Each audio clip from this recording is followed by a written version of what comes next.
This is a painting from like 1960 or maybe 61. And it's painted by Billy Al Bankston, who had an exhibit at the Ferris Gallery. He painted pictures of his motorcycle and parts of his motorcycles. It was kind of a landmark exhibit at the time. And out of Billy Al's work, you had that really very fine expression of the sort of light and palette and highly skilled technique that was to come out of the Los Angeles group.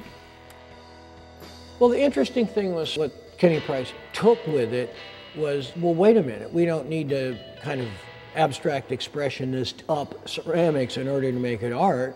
We can actually make ceramics and just make them so right there that they turn into art.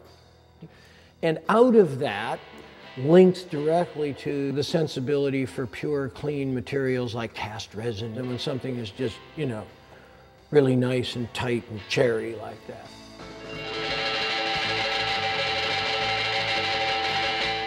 They, in a way, play out all the Los Angeles prejudices. They were very involved with the beach and with the surf and with the road and with the automobile and with the girls and with the local tavern at Barney's. I mean, that's what they did. They had a lot of spare time. But the studio was a very different place. When they got in the studio, they were alone.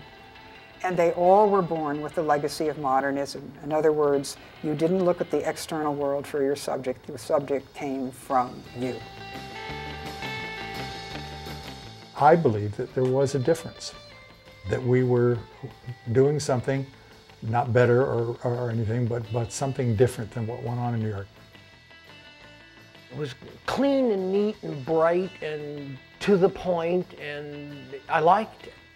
It took me back, in a way, to my adolescence. You know how Robert Irwin always talks about car culture and fixing up cars and candy apple paint jobs, detailing and making sure the chrome was all shiny and stuff like that? That's a kind of California high school sort of phenomenon.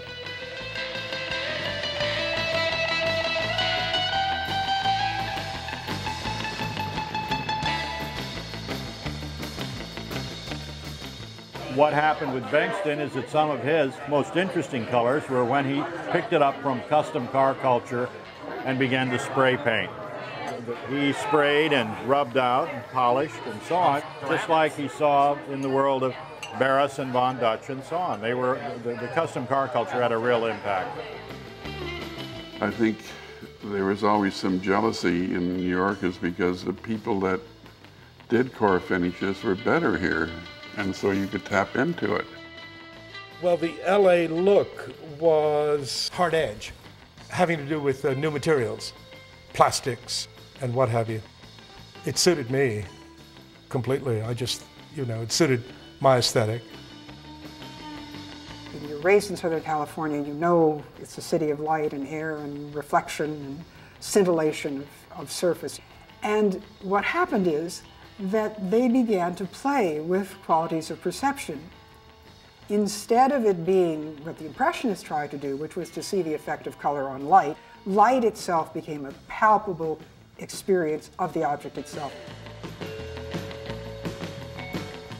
The work at the framing shop had introduced me to glass, and I thought I'd stick a piece of glass in one of these things and see how it looked, and it looked great. I eventually decided that I was just making illustrations of volumes when what I really wanted to do was make the volumes, and so I eliminated the canvas and just went to the glass.